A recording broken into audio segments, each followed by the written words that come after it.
Welcome back, ladies and gentlemen, to another episode of Vaabs podcast. Vaabs. I'm your beautiful host, Davey Delicious D. I've said this too many times to change the name now.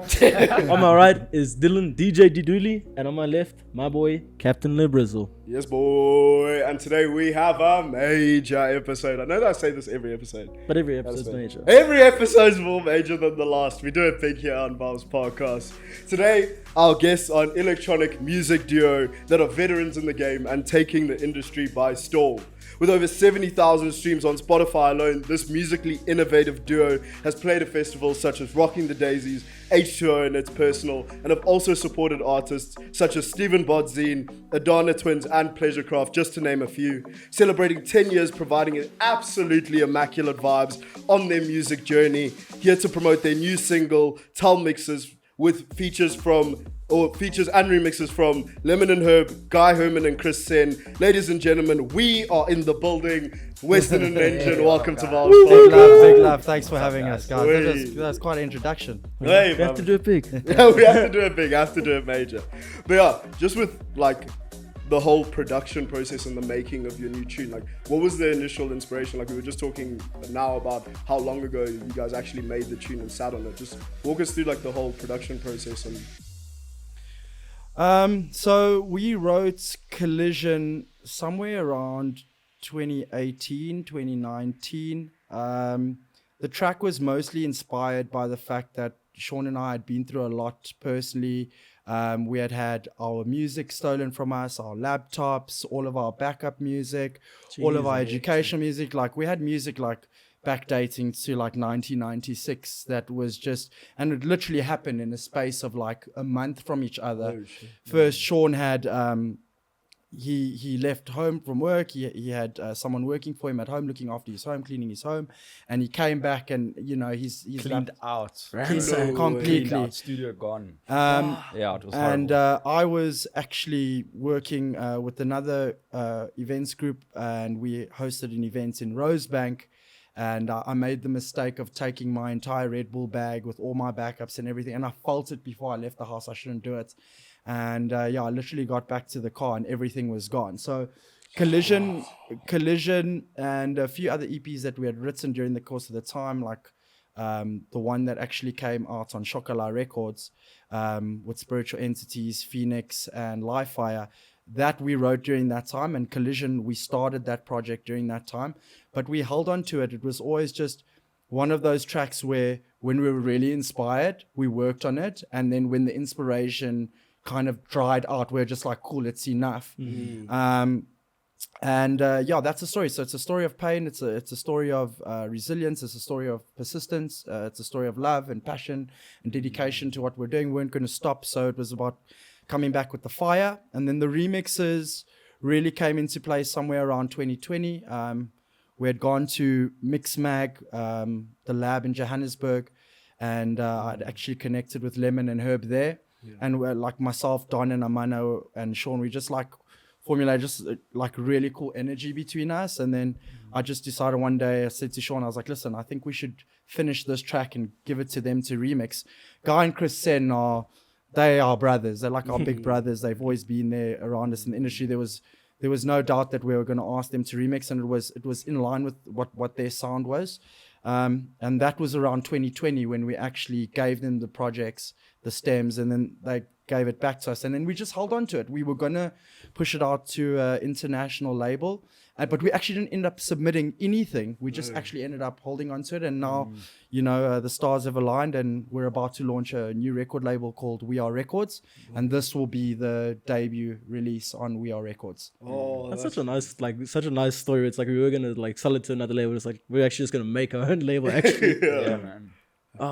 No, that must come with like so many more. I feel like starting your own record label as well, that's like a entire fucking, because you also have like your events company off center, you have the music, you have the DJing, do you guys find time to like rest or relax, or is it just the passion that you're like? I think it's the passion that keeps you going. I mean, we've been wanting to start a record label now, like I think a year or two into our career. When we just started, it was always a dream. Like I had plans for a record label, but things just never really materialized. And funny enough, like in the last year and a half, like we've been very, very fortunate enough, you know, to receive material from a lot of cool artists, and we just figured, you know, it's about time now, you know, let's get the record label going. Yeah, I must also say, you know, starting to work with Michael the way that we have over the last year. I mean, Michael used to do all of our marketing and our strategies for us.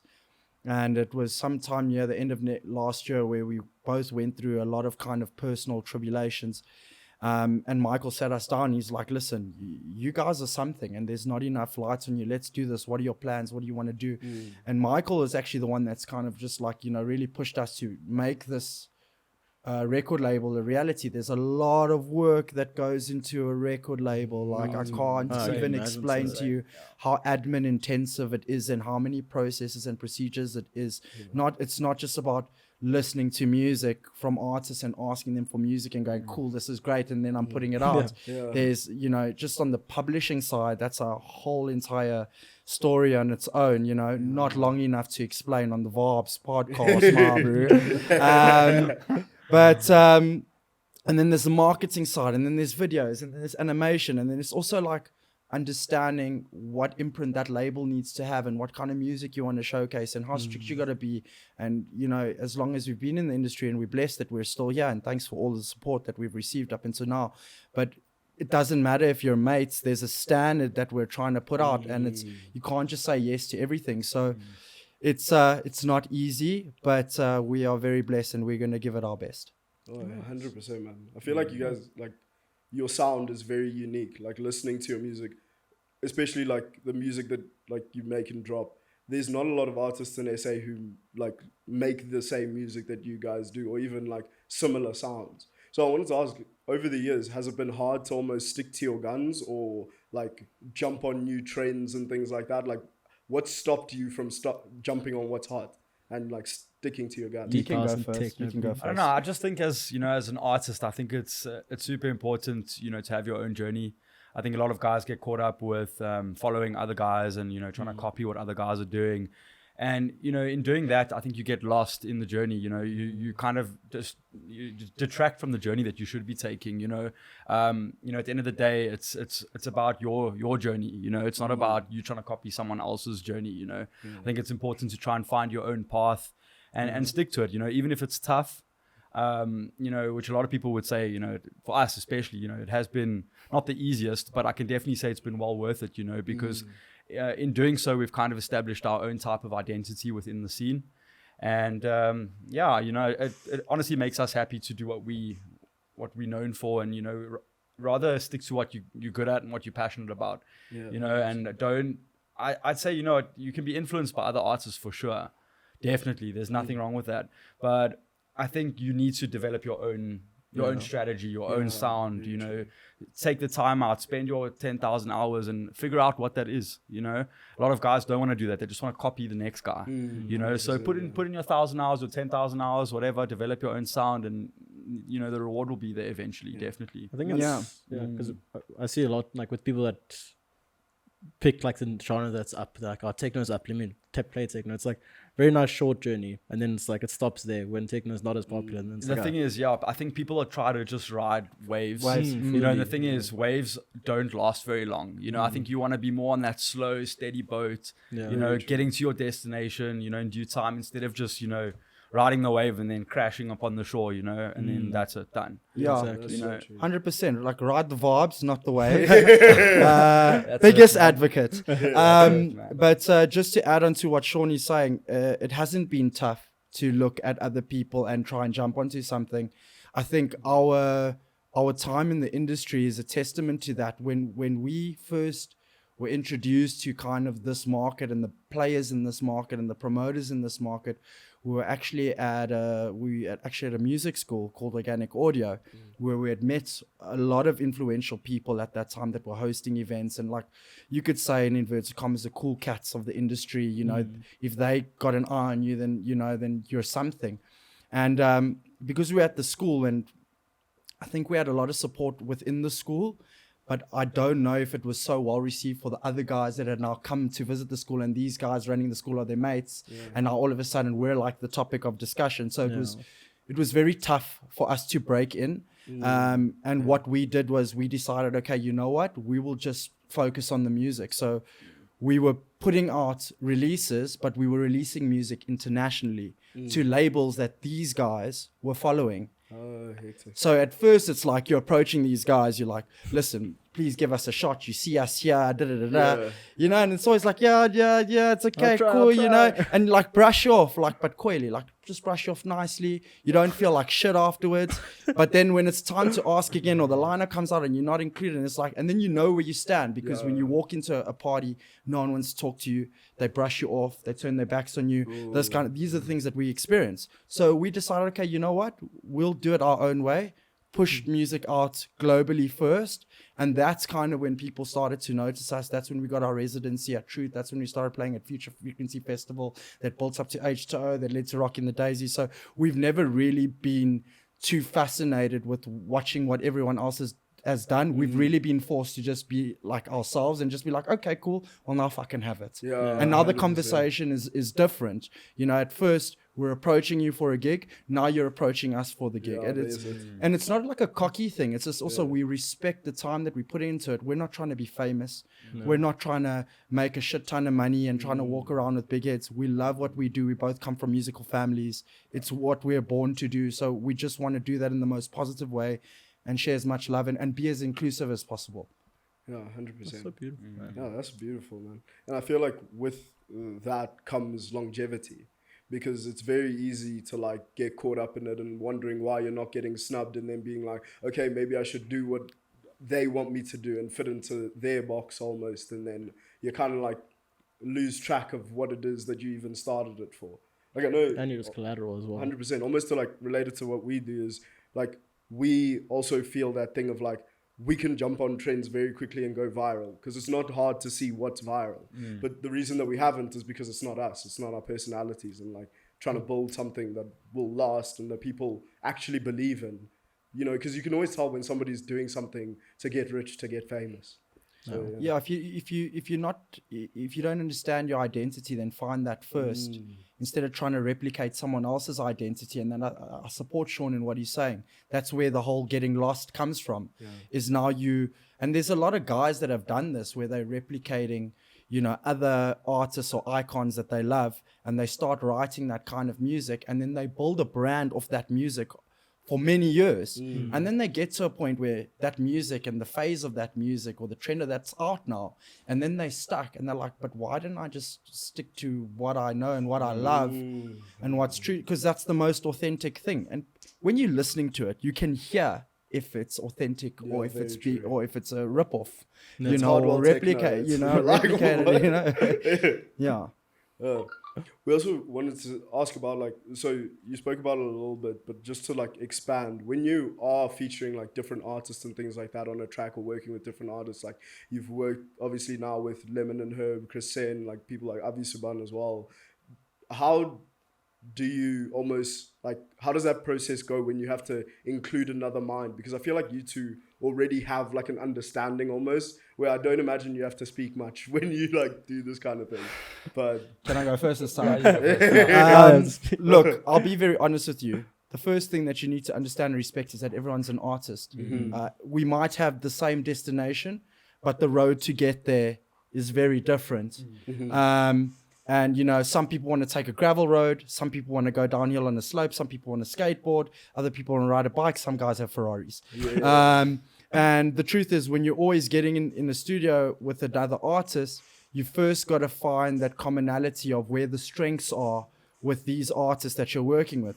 They'll come to us, they'll be like, listen, I love your grooves, I love your synths, you know, these kinds of things. And you'll be like, but I love your technicality. So it's always different with different artists. Sometimes you find that you actually don't want to sit in a studio with artists because maybe your egos clash in the studio. This is an important thing. It's not a bad thing. It's just understanding the space to be when you're there, to be as productive and as efficient as possible, because you're investing time there. It needs to bring you something and wield some kind of result. So we've done a lot of collaborations, like Liu in the studio, Renato in the studio, Pierre Johnson, Sand Isle, you know, but like a lot of these other collaborations that we have is just like, we'll work on an idea or a skeleton. we'll bust it out, we'll send you that, you work on it, add your whatever, come back, work, then we finish. Then we're all on the same page because we're all picking up on the energy that we left off. Yeah. When you're in the studio, already him and I, we have our own thing. It's taken a long time. And we still have moments where we're just like, no, fuck, man. Do this. You know, and we have Beauty of a duo, man. yeah, we have our own internal things, you know. But when you add another one to that equation, it can be really beautiful and seamless. But other times it can be really unproductive and destructive. Yeah. So, yeah, no, I agree with what you're saying, man. Like, I think the beauty of the internet these days is it gives us, you know, the opportunity to share our stems and stuff with an artist. So they can go take our stems, sit in a studio, be comfortable, not have any other distractions, not have any other opinions getting in the way of what they want to do. And then they go and create their own magic, you know. And I think it's important to give an artist, you know, that type of space to actually be creatively free, you know. And then generally most of the times you're going to get a really good product, you know, like when you're in studio with sometimes like, or when you're in studio with another artist, it can be a little bit challenging sometimes to like find the flow, you know. So it's, we always find it best that like we all start a project or someone else will start a project that we like or whatever, and then we'll start sharing stems back and forth, and then it can be, you know, 2 or 3 times that we're sending stems back and forth, but eventually something magical does happen. Comes, always. Do you guys ever send stems to each other? Nah, the thing is, sometimes like with Pablo and myself, like we usually like we link up quite often, so whether he's working on something on his computer or I'm working on something on mine, generally what we'll do is we'll either like come up with stems or we'll just travel to each other's houses. And then we'll bring like renders or whatever, and then he'll add stems sometimes and then send me stems and then vice versa, but if we're not in studio together. But it's so cool, like in a month we can be working on like 6 different tracks at a time. I would lose my mind, you know. I wouldn't know where to start. But it's also like a feeling thing, you know. Each track you work on gives you a different feeling and a different space in time where you can connect with it. So like sometimes we'll, like for example, like we're working on this remix right now for Tomorrow Day, for Disco Therapy. And we got into the studio. Shout out to Tomorrow Day. There we go. There we go. Have to. But we got into the studio. We got the steps, and Sean actually started working on it first. He was at home. I had a couple of meetings, and then I got there and I immediately jumped on that vibe. But it doesn't always happen that seamlessly. Sometimes I'll get there or Sean will get there, and then we'll change the whole idea completely. But then there's other times like you receive the stems and it's like, but you're just not feeling it at that time, and you go to each other and you say, dude, we're actually working on this other project, like let's hear that again. And then you actually sit in that space, you're like, I'd rather work on this other one right now, I'm not quite connected to that. And I think we're very purist about when we want to work on a project, because we have to be fully invested and connected to it, not just mentally prepared, but just emotionally connected with it, so that we can give it our best, because you only have that one opportunity when you're sitting there, and time is the most important commodity on the planet. It's the one thing you can give without getting back. So we want to always make sure with our busy time schedules, work, this agency, record label, events, whatever the case is, girlfriends, friend, family, that time that we're dedicating, it has to be productive. Fortunately enough, we've been writing music together for such a long time. We've been together for over a decade. That doesn't mean we've been together for only a decade. That's Western and Engine for a decade. But we've been at this before that. Western Engine is the brand that Since 2009.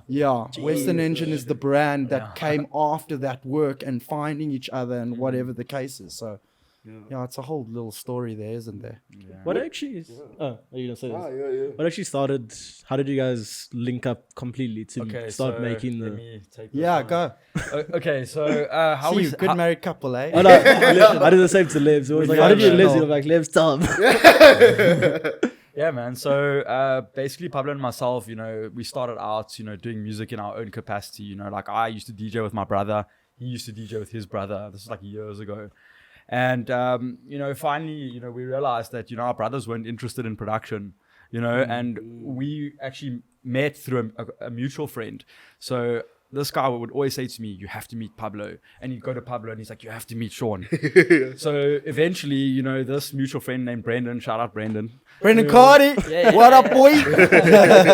Yeah, so he's actually the reason how we actually met. And then I remember the first day we met, he invited me over for like a braai or whatever at his house, and instead of braaiing, you know, like we were supposed to braai.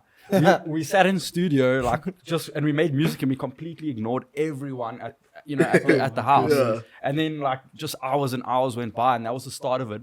And then we started a group called Earth Engine, funny enough, and that was going for about 2 or 3 years. Yeah, we had Earth Engine And for about then- 2 years. Yeah, and then we started at Organic Audio, which Pablo mentioned previously, and we met a guy called Carl Weston.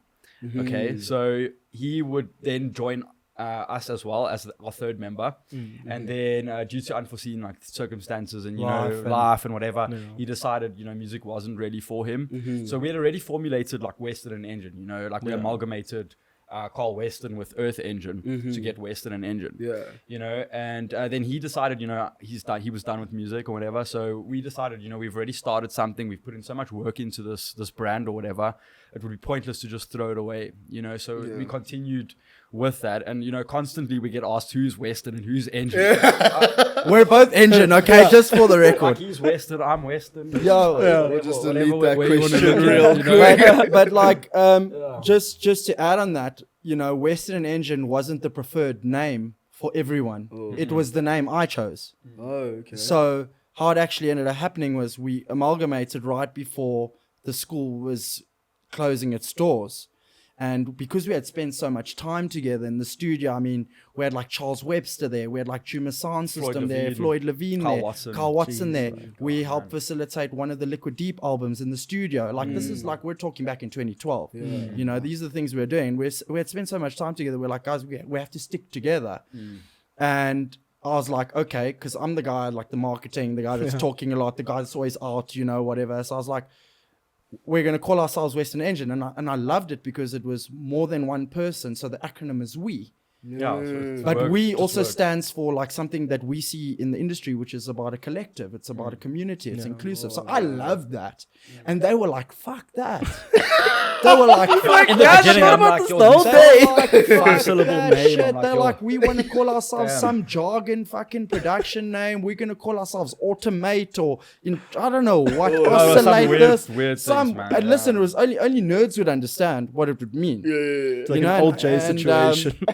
Yeah, and then we made a rule. We said, okay, cool. We've got this gig at Future Festival. And Future is a big deal back in those days. Cool Weekender festival happened over 3 days, and like the coolest guys played. I can't say the biggest, but the coolest guys played, and they always had internationals, always guys in circuit, always guys running circuit, always guys promoting circuit that were playing there. And we had this time.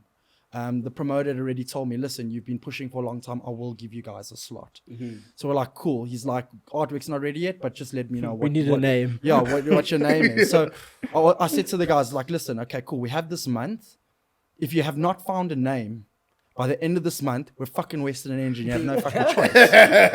And true's Bob, like, end of the month came. I looked at them. I was like, guys, okay, end of the month, they're like Western and Engine. Like, just Like, let's just go ahead. just whatever Let's just pubs. do it. They like, decided it's on the not gonna first stop. day. Yeah. Like, let's wait for No, 29 they days. had the notebook and they were like, okay, big time drops. No, I think that notebook had like all the pages written on it already.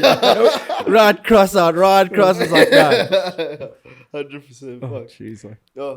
But going back to like your music production and like your process and stuff, you guys have taken, like we noticed, a very big hiatus from making music.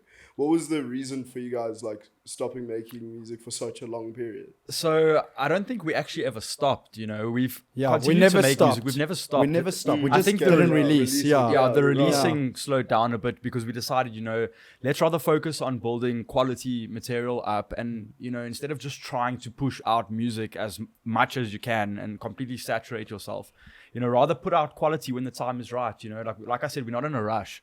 We're not trying to like beat anyone in a specific race or whatever. We're doing it on our own, so it's been a good thing, actually focusing and building up a big catalog of our own original music and remixes and collaborations and such, and The record label's like the record perfect label, platform yeah. for it all to come out now. yeah. Listen, it has been, don't get us wrong, like it has been very hard sore to know that since the time you launch Western Engine, everyone expects releases from you. It's like they want to You know, release every month. year, you know, You know? and we're putting out, you know, 3-4 EPs a year or whatever that case is. And then you get to a point during we're like absolutely obliterated writing music. But I think we put out like 5 EPs. We were talking about this just before we started. And then at the end of that, that's like, there were like 2 local EPs. I think we still did something for Ambius. We also still did something for Kalushi. Yeah. We also did something for Deep Stitch. And that was also something that we had said to ourselves many years prior to this experience of trying to get into the industry, that we weren't going to submit music locally. We had made that rule between us. I think it was a traumatic decision that we had made. It's like, we're very hurt that we're not getting the support, so we're not going to release music locally. But when COVID came, and you've got this whole meltdown in society, and you just want to lift people up, and you just want to bring people together, and you want to remind people that they're not alone and we're here, it gave us a perfect opportunity to support local labels. So that's when we started releasing music on certain local labels. Then we had LV with Avi. We had 2, how many Kalushi EPs? 2? 1? I think 1 or 2? I think it's one EP. 1, and then 2 on Ambius. Yeah, we did two on Ambius. 2 on Ambius, 1 on Deep Stitched. Yeah, 1 on Deep Stitch. 1 and on Swoon. And And then we Swoon, also, yeah. and then prior to that, we did something with Liu on Liu's label. Yes, on Satronica We had something on Satronica. So, as well. and then obviously now you're stressing about your living situation, because now for me, I work in the music industry. So it's like, I don't have events, I don't have shows. I lost a lot of money during that time. There's some big opportunities that were coming for us that year that we had worked really hard for. And it got to that point where it was the perfect time to just reassess everything and just go, okay, you know, do we really want to put out music for the sake of putting out music? Because we feel pressured by everyone around us to put out music, because there's this expectation that we should, because we've been consistent in this way. And it just didn't happen that way. We just kind of like sat back and we were like, let's just write more music. Let's just enjoy being together, writing more music, enjoying that process again. So it was a big part of a rediscovery for us. And also, we weren't the youngsters in the industry anymore. You know, there's also that thing where when you're just coming into the industry, you're trying to prove yourself all the time. You know, all the young DJs are looking at each other. It's like, how did you get that gig? How did you get that play at that festival? You know, and it's just this big comparison. And you know, psychologically, they're all actually pushing each other. The minute one person is doing better than the next, you know, the next person tables the other one, and so on and so forth. And I think that kind of mentality was very exhausting for us. I think we had proven ourselves by that point. And I think we also understood that we didn't need to prove ourselves anymore. So we just kind of held back on releasing, and we're like, let's just rediscover where we want to go on this journey together again. The world is resetting. Let's also take that opportunity to reset. And yeah, that's how we got here right now, without releasing for the last 1.5, 2 years. I think it's beautiful, because now at least your own record label has come through from it. So it's a nice birth of relaxing kind of thing. So now, after this journey of like meeting and making music together and like going through like all of these hard times together, you also have not only the producer side, but you have the DJ side as well. And I imagine like when you're making the music that you're playing when you're out, the lows must be low, but the highs must be high when you've been like slaving over a song for so long, and then people finally get to hear it and then like pick up the vibes, and you're like, oh my goodness, this is why we fucking do it. Or is it why you fucking do it? Like, talk to us about the dichotomy about that. So yeah, definitely. You know, like when you put in so many hours into a track, you know, like at the end of the day, you're tired of it. You're like completely sick and tired of it. You know, like I've heard this like 1,000 times. You know, but when you get that satisfaction, when you get that master back, you know, and you get the opportunity to play it to like a packed dance floor and it's received well, you know, for me personally, I can say it makes all those hours that you put in completely worth it, and the track just sounds new again, you know. It's that excitement that makes it like refreshing and new again, and yeah, it makes it definitely worth it, you know. Like, I mean, we've had very cool opportunities to drop some of our own music as well, and fortunately it's been very well received, you know, and we're very blessed in that regard. I think there's a little bit of that for me. I'm kind of more of an holistic thinker. So because of the events that we host, it's always about a timing thing. And sometimes you can get it wrong. Yeah, like you can make like say for instance, you make like a bomb techno track, let's just say that. Now, if you get booked for opening at a gig, you can't play that track. Yeah. You know, And now it's there the whole some time. It's DJs obviously like, get like overly excited and they're like, I'm gonna have 126 opening set. I'm gonna stonk it. You know, you can't do that. So I completely agree with what Pablo is saying. You know, everything has its time and place. So when you get it right, it really works like magic, man. Like, I think the most rewarding thing is when you think that people don't know the track because you haven't dropped it in a long time, and then all of a sudden that break comes and people are humming to it, and you know, and then it drops, and then the reaction is crazy, and you're just like, what the fuck? I don't even know that you guys sometimes- remember this track. we You even know? looked at each other before and like, Like, what the fuck? you guys like this? Like this? You guys know this track? You hear one, yes, and then you're like, no, that's major. yeah, man. How does that ever follow you to the studio as well? Like people's reactions in the crowd? think you're like, yes. okay, let's either go back, run it differently. Yeah, so I think when you watching like people's reactions and stuff to certain like drops, for example, or certain techniques that you've used, you know, in the track, I think that like sticks with you. You remember that, you know, okay, people really feeling. liked, you know, this bolt or the way that this thing progressed into the drop, or, you know, that they enjoyed the tension and then they also enjoyed the drop. So there's certain things that you take from that, from the dance floor, and you incorporate that and you remember that, those lessons that you've learned into your studio sessions.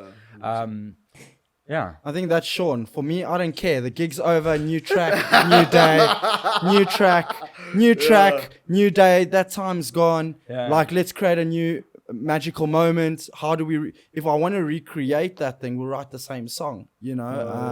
I wouldn't say it's about recreating like that. But the it's feeling, you kind know? of like recreating that type of feeling again. You know, like your like first if you're time. getting that feeling from the crowd, you know, okay, cool. Yeah. If I'm feeling this in the studio, I'm dead sure. But these when guys you're are gonna working feel on it a too million as well. different projects at one time, it's hard to figure out where to Which one place did the crowd that. like out of this song? Oh, which one? But yeah, a bit of both. I think that's also what makes our duo so dynamic, is like we both have very different approaches and very different experiences in music, and we both come from different backgrounds in that regard. And I think that's what makes our team really strong, is like as you can just see from this conversation, Sean's going to remember those things. I'll remember them, they'll feel good during that time. But when I'm back in the studio, I'm like, how do I make that better? I know you said not recreating. Like, I know that you said that, but for me, it's like, that's done. Like, let's do better. Let's do something more impactful, you know, whatever. But the feeling is so rewarding to play your music and to have people respond to it. Especially, like I said, when you didn't even know that they knew that music. And you know, I must say, we're not like in this generation where we're really good at marketing. I know that. We're not the greatest at marketing. I think that's why we kind of place like in the under middle ground kind of thing, you know. We don't have as much likes as some other people. We don't, you know, but that stuff doesn't really bother us. It's, you know, we just fully organic, you know. Yeah. time and Yeah, for a place. good time. Time and place, yeah. 100%. I feel like socials can also like blur that as well, especially like with the industry that you're in. Socials should have no effect over what the fuck you guys Yeah, do. well, I mean, But look, it's like if you drop a track on like your socials in terms of like a video or something like that, and then it doesn't get enough likes or comments or something, and then you're like looking like, oh fuck, maybe it might not be that. I mean, 100%. I mean, if you want to talk about socials, then you need to look at this new trend that's going on right now. Is this influencer DJs and a lot of promoters? No, fuck that shit. You Let's said talk it, about you it. Let's said talk it, about fucking it. You know, have let's it. talk All about these that hot shit. chick Have DJs. it, Oh, You know, man. Even Great to look at. everyone's a DJ A lot now. of followers, Everyone's a and you can DJ. understand the appeal for promoters, because it's like, you know what, I'll pay this person, they're up and coming DJ, they have 40,000 followers. I'll pay this person, I'll save money from paying them on an influencer deal, which is a marketing cost that could be a little bit more, and I'll give them a DJ set, and I know that they'll still push it. And it's just like, but now you're sacrificing the art, and then you're also killing artists like us that are like, you work decades to get to this point, and now you're substituted for an influencer DJ. Listen, I think anyone can play music, and I think anyone has good taste in music. Music is subjective, and it's a beautiful thing. But you can't just go onto any mega stage and think that you're going to deliver, because there's a lot of experience that you need to understand dance floor dynamics. You know, That's very true. your Instagram handles are not going to tell you that. Your Instagram followers are not going to tell you that. Your likes are not going to tell you that. That's about investing time into it. And you know, after COVID, we're all on this we're all in this kind of horse where we're all trying to get back to the rates that we used to have. And I mean, we're victims of also setting that standard where we're trying to do deals and we're trying to help people get out of this position. But now you insert this influencer DJ, and it's like pouring a bottle of whiskey in a carton of milk. It's just it's just not going to work. But we got to support that. We got to support empowering new talent. But that influencer DJ thing, I don't know. I'm sorry if I know someone that is one. I'm not trying to insult you. Love always, but fuck that noise. The thing is, I think you can always tell though Fuck when that noise. if it's true or not. Like if the DJ is there to be a DJ because they love it, or if they're just there for Listen, someone gave me a free set and that's it. If you're an influencer and you're an artist, and on your page I only see half naked photos of you and this and this, and then all of a sudden you got headphones. No, screw that shit. Let's talk about that shit. Let's talk about that shit. Let's talk about that. Let's talk about the real shit. Right? Let's talk about the real shit, okay? And then all of a sudden you're there with headphones and now you're a fucking DJ. You play solely techno. Come on, man. Yeah, that's it, bro. Techno and it's techno chicks, bro. They tell you, they don't say, look at the song I made. It's look at the song I found. It's always the song I found. 100%. Do you have the Spotify playlist? I found this on this one. Let me share it with you right now. No. It's like, how do you connect Spotify to this? Like, don't do this, please. Oh god, no, but I feel like that comes like with almost every industry. Is like following gets you a lot further than talent these days, and it's like one of those things where I feel like people who are in the space and in the industry can often see that whether or not it's authentic, like we were speaking about earlier. But yeah, I feel like with the influencer DJ, it's one of those ones where like you haven't seen them DJ at all, and then they have a set of truth, and you're like, I thought this was hard to do. I thought that was like a lifetime journey. All of our mates took long to get there. Like, the question is like, how the fuck did you get here? Even I was so Which train did you come in? It's like, damn, if we had boobs, how much further would we be, bro? Yeah, I mean, but I mean, also it's also just like just pinpointing on what you're saying. It's talent versus brand, and what's marketable. And you're in a space right now where, even when we got into this industry, we understood, you got to be a DJ, you got to be a producer, you got to be a marketer, you got to be a social media expert, you got to be a sound engineer, you kind of got to have this full package. Now I've got to be an influencer too. Nigga, I've been influencing people a long time. Look at my brothers. Like, they are influenced. Look at the people around, they're influenced. But like, what is that? Like, where's that level? It's like, oh no, it's how many followers you have on this platform. How many of those followers are actually engaging with you, actually following you, share the same values and beliefs as you? So there is a point where growing your brand and your identity needs to also match with the talent that you're able to put out. And I really want to just pitch to all brands, like, look for that talent. Anything and anyone is marketable, Facts. But your talent is not easy to find. Yeah. But hard work beats talent when talent doesn't work hard. Well, That's the every truth, time. man. That's the truth. Messi over Ronaldo, anyways. It's a Messi Ronaldo debate, The bro. hard work over talent, baby. Oh, yeah. No. Not in the studio. Moving swiftly along. We're going to get into our Vaab checks now, which is a little cheeky segment that we have on this podcast that Davey loves to explain. So, Davey, take it away, boss. Vibe check is essentially where we give the guests a question that is usually answered in the form of good vibes, bad vibes. You can answer it. You don't have to give a reason why. Every time. Just in case. Just in case you don't want to But give you it. can easily elaborate on it. So, yeah. Was that good? Did I do? Take it away. I messed it up. I messed it up. You never mess it up. You always just talk about how you mess it up afterwards, which is messing it up. Anyway. Proud Let's of you. go for it. Anyways, first Vaab check of the night. Vaab check on staying at the party after your set's done. Good vibes. Good vibes. Good vibes, definitely, man. I think it's good to show that you're supporting the people that are booking you, and, that's how you stay involved in the scene always, like, you want to always be up to date with what's going on. So, yeah, good vibes, definitely. Yeah, good vibes, 100%. Before... I was even going to say that as well. Yeah, It's like before the supporting- set, I think we have a rule, like, if there's no other shows and the travel time is not compromised, at least an hour to half an hour before, show face, show people that you care, show people that you're invested, show the promoters that you respect what they're doing. It's not an easy job what the promoters are doing. Shout out to all the promoters putting their lives on the line to make sure that we have a good time. And then also staying after the show, there's people that want to connect with you. You also still got to be there to support the guys that are taking over you, and also just kind of know what's going on and how to feel it out. Like, cool, you're not a robot. if you're not jawling the whole time and you got a lot of other shows to get to, then I understand ducking out a little bit earlier, but definitely show some love after your sets. Yeah. Definitely. 100%. Vibes. There's always networking as well possible after the draw, or Yeah, for after your sure. set at least. Definitely. You can always just meet someone you never thought that you would actually meet there. Just happens all the time. Hmm. It's like, I can't believe we didn't meet each other. We've been passing each other for the last decade. Hello, Michael. That's big jokes, man. How often do you guys attend parties as like artists, and how often do you attend the parties as like, I just actually want to party tonight? Like, Well, like for me, like if I, for instance, see like an act that I really, really dig, I'm going. Like I'm going. Like there's not even any questions to it. You know? So I mean, like we go to so many shows already. You know, I just think, you know, when you see someone come along once in a while, it's important to still go and show face and support the industry. Not only when you have gigs, but also support other acts that you enjoy. yeah. And you know, just show support, man. That's definitely a big thing because like I'd never see any DJs at the draws if they aren't playing them. Like they Yeah. wouldn't be there just for Yeah, fun. I think to be very honest with you, there's two folds. There's 100% agree with what Sean's saying, and I also think it's about how many feathers you're wearing in your cap.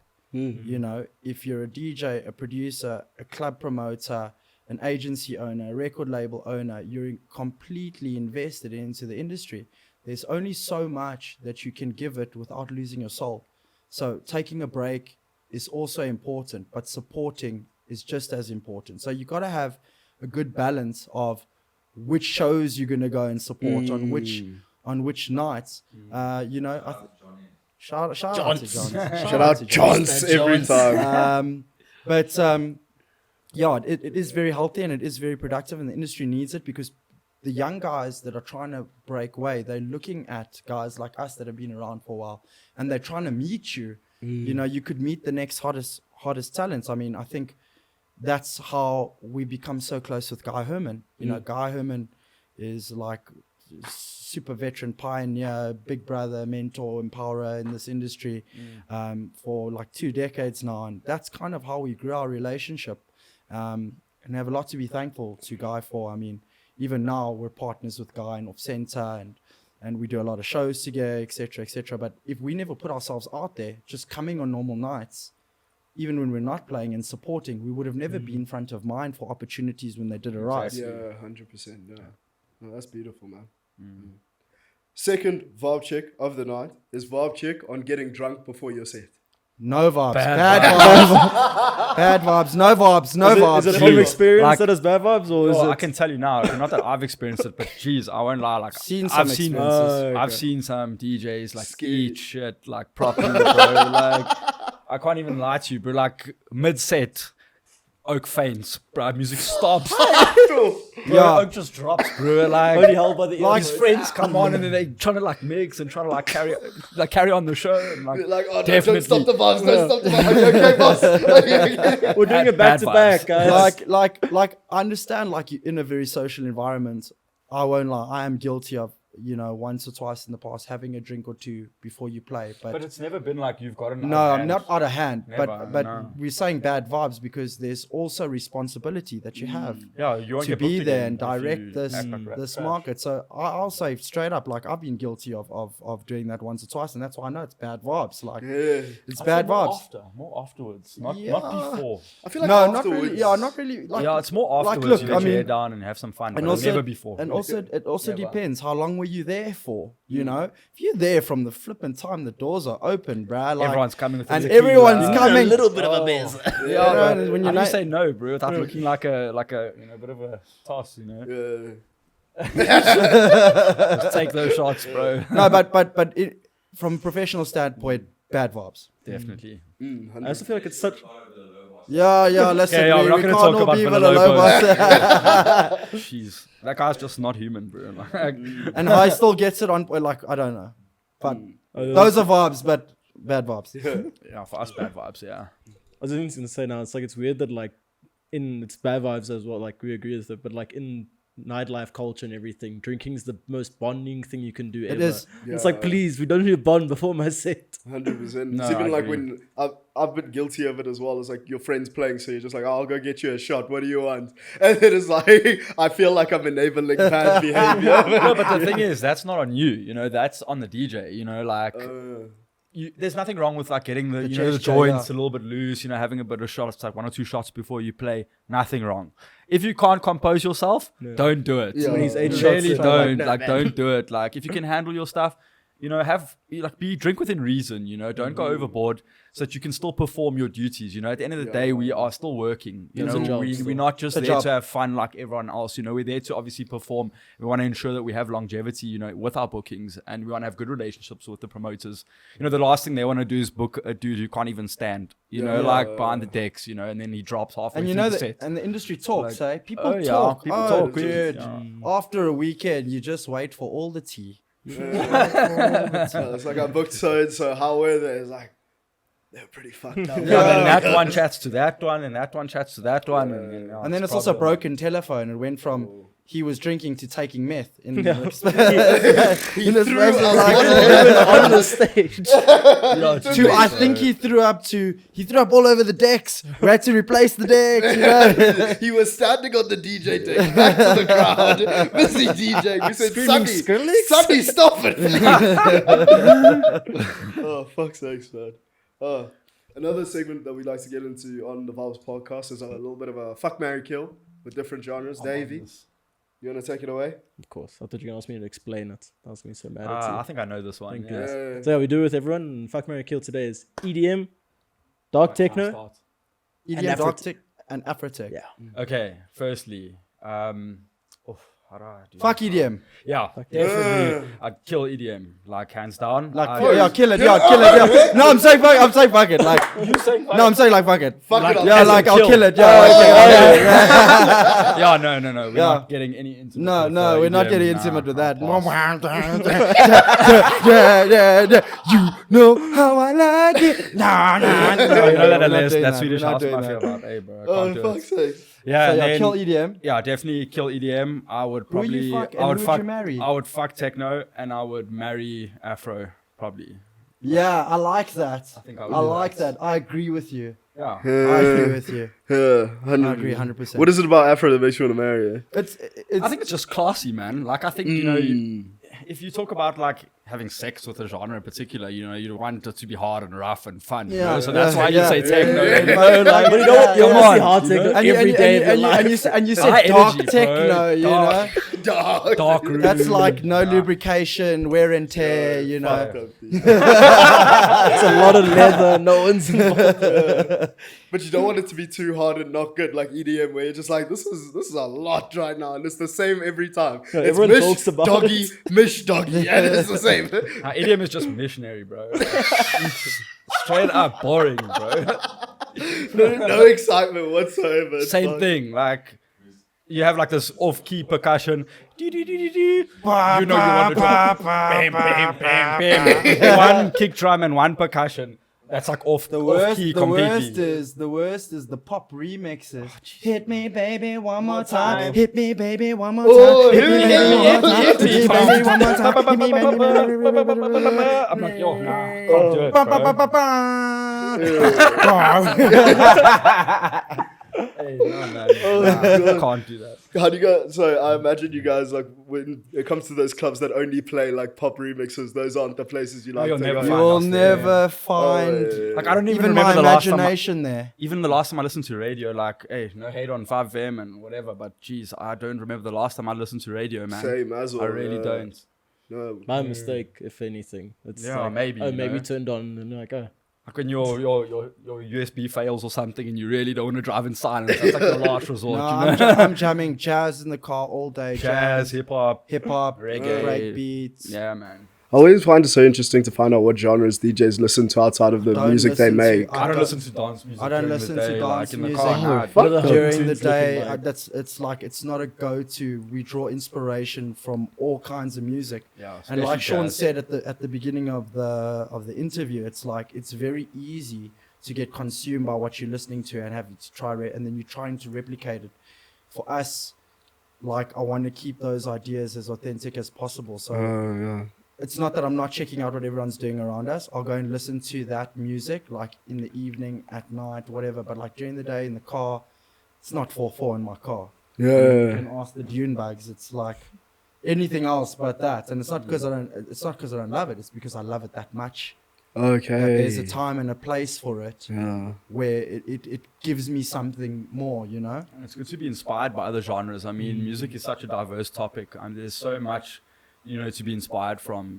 Like I say, like I'm really inspired a lot by like jazz and Definitely. old school like rock music. I wouldn't really say classical as much, but there's so much that you can draw from and like gain inspiration from. Like in terms of music. How artists are structuring leads and hooks, and you can learn a lot from that and then apply it to dance music That perspective. Nada gold link vibe on that new dance, boy. Yeah, I'm flipping, I'm wow. in my things like this, bruh. Yeah, for me, like I Every must say, boiler like room's- FKJ for me is a big inspiration. Like I draw a lot of yeah. inspiration from that guy, and watching him live was like so super incredible. You Like I watch him- remember, I went to go watch him, and I remember like straight after that, I went and I sat for like 3 hours in studio, and like I busted out something like that I really thought would probably be a little bit more good, a little bit more down tempo, but more jazz inspired by that guy. I think we're still to find a moment in time where we attend a dance show and are inspired so much that you want to leave the show after your head is like banging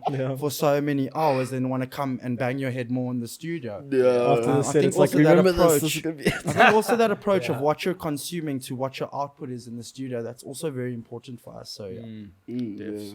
What do you guys enjoy more from it? Do you enjoy producing more or doing DJing more? Or do they both have their perks? And I think they both have their perks. I think both are super enjoyable. Like obviously, like in a production sense, it's more rewarding for yourself because you're not getting to share it, at that point in time with anyone else. I think there's no So- judgment Very there also. inside. Yeah, exactly. Mm.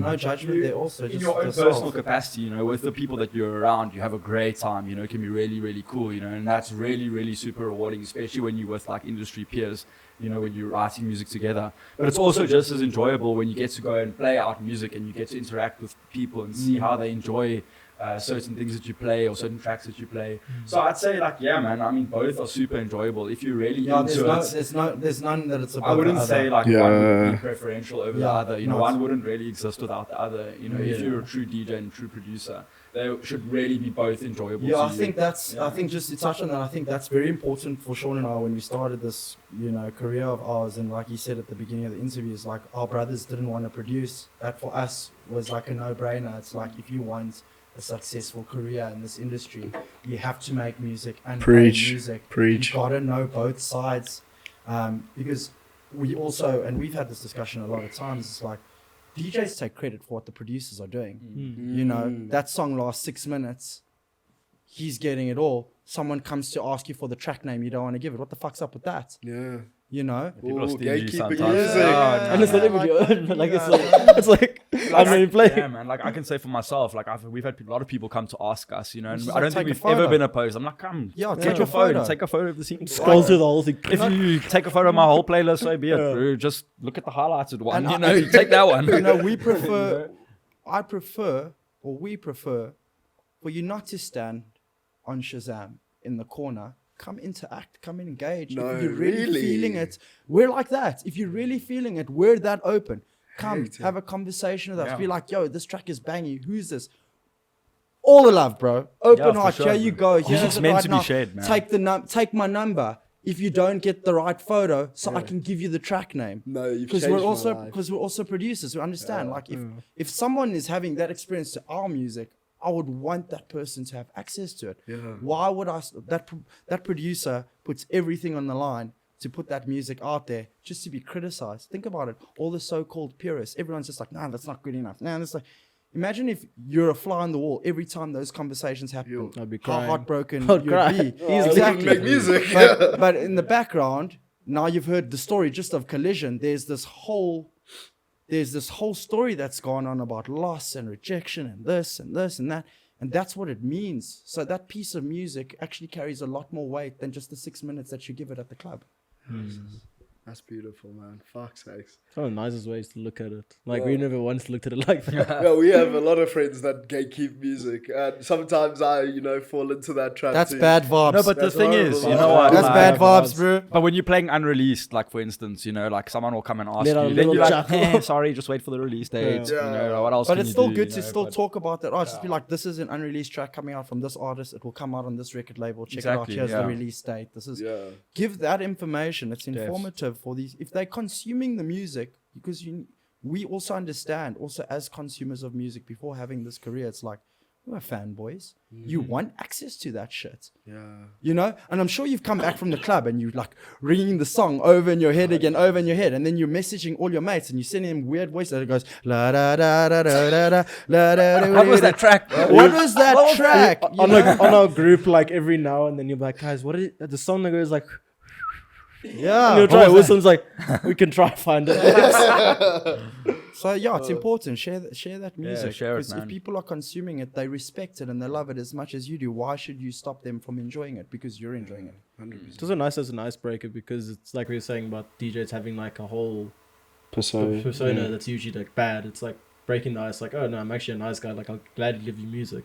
I don't think everyone is like that. Oh no, Real talk. Fair, Not many yeah. people are. Oh no, definitely. I think a lot of it stems from negative experiences that some of these DJs may have had, you know, in the past. Like a lot of the times, I find like in my own personal experiences, you have so many acquaintances, so many people want to come and talk to you, but then you have to kind of question, is it genuine? Are these people coming to talk to me because they actually care about me, they care about my music, they want to find out a little bit, and develop a relationship, or do they just want to just climb ladders? Are we just there to be the next step in their ladder? Yeah, 100%. I think a lot of people get sick and tired of this, like especially bigger DJs, because like it's unfair for other people to want to piggyback off your hard work, and take the easy route. So I find a lot of DJs that don't have time for people have been through this before, and now to protect themselves, they kind of push people a little bit away, and that's what gives the negative stigma around the artists. Yeah, and it's also like you're saying Just about climbing the ladder. There's also this thing. It's like people just want to be seen with you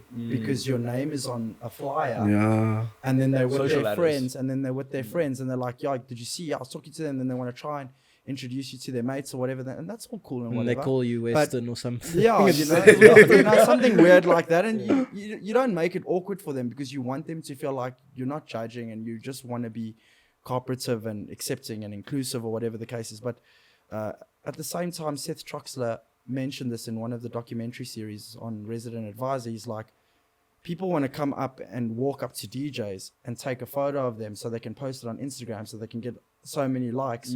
Why does no one want to take a photo with a doctor that's saving lives really every day? Deeper. So there's also like from this side of the table, there's also like this acknowledgement and understanding is like, one, we're not pieces of meat.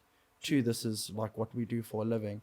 And three, we're also going through real hardcore life shit like everyone else. Like our job is to make sure that we can direct your energy, your heart, help you find yourself. If you want to have a cry, if you want to vent, it's a very tough job if you think about what that responsibility is, because you're working in a space where people come to let go or find themselves or be free, and you've got to facilitate that entire thing for them. You can ruin someone's night by having the most amazing set and just go poof, I'm blue, da da dee da ba da.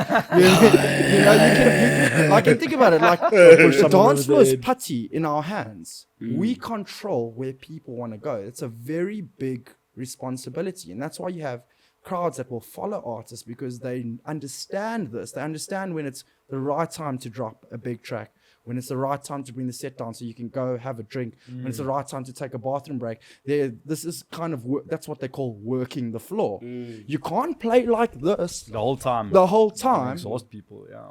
Dude, I was gone. Oak's done, his kilometers or his steps for the week. It's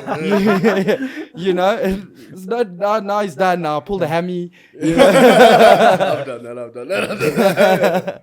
Big Vaabs. Fuck's sake. I feel like you guys speak about the industry in such a holistic way, and obviously a way that doing it for over 10 years, obviously that experience that comes with it. And you guys speak about the bad of it and like the good as well, and like you understand that protectionism of everything and understand why people might act a certain way. But an overarching theme that I've noticed is like, you guys care about the growth, you care about the industry, you care about the people, you care about the art form and all of that. How do you manage to stay so positive in an industry that is definitely one that I think comes with a lot of negative light? Can I go? Yeah, you can go. Thank you. The truth is, we love it first. Yeah, it's a passion must So- come first always. so- yeah. The love outweighs everything, All the bullshit. all the time. You battle with your ego a lot. You battle with rejection a lot. But like Sean said earlier, if you're staying on your path, you got to understand that there is an end goal, there is a finish line there somewhere. You've just got to navigate your way through it. Like I said earlier, someone taking gravel road, someone on a bicycle, someone in a Ferrari, whatever the case is. But when it comes from a place of love, no matter what's coming towards you, your intentions are so pure. It's like water off a duck's back. It doesn't phase you because you understand that hate has an expiry date. Because the love always wins. It's like if you put a candle in a dark room, you can't avoid the light. It will light up that space. So that's kind of how you stay positive all the time. And also, we're very fortunate. We have each other to lean on. So there are moments where one or the other is really going through a really difficult time where we might feel a little bit inadequate. Maybe we didn't mix in a track a specific way and the transition wasn't right, and maybe we lost a part of the dance floor. These are our internal conversations that we have. And your ego takes a knock because you love it so much. Because you love it so much, you care about it so much. The negativity thing in the industry is not something that weighs you down. You're also going to understand from the time that we started. I mean, WESTON is 10 years old. I mean, but Sean and I have been in the music industry for like 16 years already. You know, doing events, playing at gigs, hosting parties, whatever the case is. And since the time we started to now, I can't even count on my hands and my toes. I need more fingers and toes to count how many people we've seen come in, look amazing, are known as, oh, he's going to be the next big thing, and then boom, meth, boom, done. you know, or it's just like had the wrong experience, said something to the wrong person at the wrong time, and then boom, quick, done. Or just had to change their life because they couldn't continue living this way in this industry. And it's also the intention of who those people are and why they got into it. A lot of people are getting into it for fame. A lot of people are getting into it for chicks. A lot of people are getting into it to get fucked. And you can already see, and I'm sure you guys know from going to parties, you can see who's been here. Yeah, 100%, 100%. And that's why you support the authentic, because you know that it's not just about the ego and if I'm cool and if I'm going to get chicks and how many likes I got or whatever. It's about the love. And there's a lot of guys out there that are putting in fucking real love and also not getting the respect and the admiration that they deserve. So I'll just say shout out to all the promoters, all the DJs, all the artists, all the agencies, all the radio show hosts, all the guys supplying the sound, stage, the photographers, the videographers, the venues. These people, they make it. You know, and we don't give enough credit to these people. About these people, we don't have a scene. It's not just about the people that are attending. There's people that give up their lives to be here with love. And that will always shine through. That's such a beautiful thought, That's man. a I feel like it's also a beautiful thought to end it on, because fucking love always wins, man. Amen. It always fucking wins. Amen. And love to you guys, and love to everything you guys are doing, and full support from us. You guys are amazing, and we just wish you guys keep growing from strength to strength. So thanks for having us. Oh, that's so much love, bro. We appreciate it as well. And we appreciate you guys sitting down in the chair as well and coming to chat to us. It's been fucking beautiful, man. I wish we could go for fucking 6 hours. But Plug in a generator into the camera. Part two in a year when we're discussing We Are Records. And yes, boy. Love that. Oh, we love to see it. But yeah, guys, thank you guys, the fans as well, for joining us on this beautiful interview. We want to thank again WESTON and Engine for pulling through and providing absolutely immaculate vibes. Dave? And things make me panic. Check us out on Spotify, Apple Podcasts, YouTube for the video, and every other way you can find the podcast. Yeah, and Instagram for the guys. reels. Oh, yes. And then where can they see you guys this weekend as well? You're playing in the weekend? No, just weekend. We're just hosting at Living Room. But we didn't even get to the hosting as well. Check out Living Room next week. We do a select Sunday at Living Room. Off Center, it's an entertainment partner at Living Room, and we do events at other venues as well. But Living Room is like our stable every Sunday. So next week we have Harrison Crump, who's an OG legacy DJ booking, Ronnie Deep, WESTON and Engine, Jared Jackson, Wade Minnie, and then we'll be at H2O, and then Al Momento. Check out check out Al Momento. Check I out mean, Al we've Momento. we've been running Al Momento for the last 8 years. Yeah. It's a boutique festival experience. Then we've got Sounds of Eden with the Verve team, with Unseen and Verve, with Poyan and Brandon and Kim and Alex. And then we're going to be in Amsterdam in October, and there's a few other exciting international things that I can't say too much yet. But we've just turned the page. We're really excited. For us, we still feel like we just arrived, so we're going to keep up with that love. But follow us at Western Engine on all platforms, anywhere. Instagram, At Western Engine, yeah. Yeah, 100%. And you're ready for the release Collision on 28th of July? That's correct. 28th of July, I knew I had it right. Yes, boy. We'll put it down 28th of July, Collision, We Are Records. We are records. Because we are here. We are Vaabs. Love it. Yes, boy. Thank you guys once again for joining. We've been Vaabs Podcast. And from all of us here, always remember to keep vibing. Thanks, boys. Yeah, man. Thanks, guys. That was beautiful. Last one.